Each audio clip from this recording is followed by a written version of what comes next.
रसोड़ी में कौन था, इस बात का जवाब भले ही रूपल पटेल यानी कि जो हमारी कोकिला बेन है उन्होंने देर से दिया हो, लेकिन देवलीना भट्टाचार्य जी घर के अंदर क्या कुछ कर रही हैं और उनका जो इमोशनल आउटबर्स्ट हुआ है उसको लेकर कोकिला बेन यानी कि रूपल का रिएक्शन आ गया है। सो क्या कुछ रूपल पटेल, जिन्होंने साथ निभाना साथिया में देवलीना के साथ बहुत ज्यादा काम किया है, एक अच्छा खासा टाइम स्पेंड किया है, उन्होंने क्या कुछ इस बारे में कहा है, चलिए आपको बताती हूँ। नमस्कार दोस्तों, मैं हूं ज्योति नाहक और स्वागत कर रही हूं आप सभी का शुद्ध मनोरंजन में।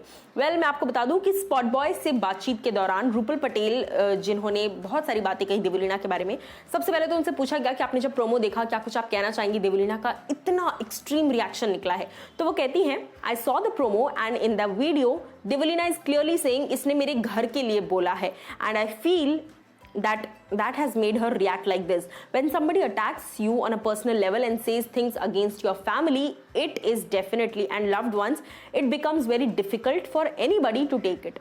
Every person reacts in a certain way, but seeing her reaction, I can definitely say she is extremely hurt. Or else she would have not reacted like this. Definitely, Rupal का कहना है कि अगर इतना रिएक्ट किया है तो डेफिनेटली बहुत ज़्यादा हर्ट हुआ है। और फैमिली के बारे में अगर कोई बोलता है तो बहुत मुश्किल हो जाता है और सबके रिएक्शंस अलग अलग होते हैं यार। उसके आगे वो कहती हैं देवलीना बहुत क्लोज है अपनी फैमिली के और उनको उनकी मम्मी ने अकेले पाल पोस कर परवरिश कर बड़ा किया है, क्योंकि अनफॉर्चुनेटली उनके पापा की डेथ जो है वो काफ़ी यंग एज में हो गई थी। तो डेफिनेटली वो अपनी फैमिली से बहुत ज़्यादा कनेक्टेड है और कोई भी अगर उनकी फैमिली के बारे में बात करता है गलत तरीके से तो वो रिएक्ट जो है वो करती हैं।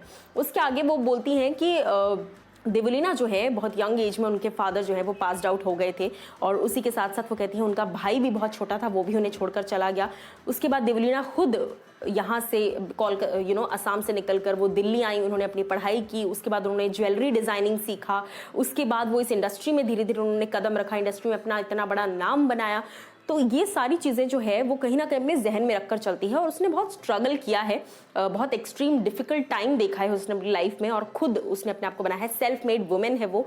सो डेफिनेटली अगर कोई फैमिली को लेकर और उसकी एबिलिटी को लेकर, उसको अचीवमेंट्स को लेकर क्वेश्चन करेगा तो उसका रिएक्शन ऐसा ही निकलेगा और डेफिनेटली दैट मीन्स कि वो इतना ज़्यादा हर्ट है, इसीलिए इस तरह का जो रिएक्शन है वो निकल कर आया है। उसके आगे भी बहुत कुछ कहा है रूपल ने। वो कहती हैं किसी का भी गुस्सा होने का मतलब नहीं है कि वो इंसान बुरा या गलत है, ये बस किसी स्ट्रॉन्ग एक्शन का स्ट्रॉन्ग रिएक्शन होता है। So whoever is involved in this by saying anything to her or instigating her at are responsible for it. When people stay together under one roof with different lifestyles and thought processes, it's common to have fight. Definitely उनका कहना है कि कोई गलत या बुरा या इंसान नहीं बन जाता है, जस्ट दैट कि किसी का रिएक्ट करने का तरीका अलग है, किसी का रिएक्ट करने का तरीका अलग है। और देवलीना को काफ़ी हर्ट हुआ है, इसीलिए इतना बम्पर रिएक्शन निकलकर उनका आया है। अब आप लोग मुझे बताइए कि रूपल पटेल की बातों से यानी कि हमारी कोकिला बेन की बातों से आप कितने सहमत हैं।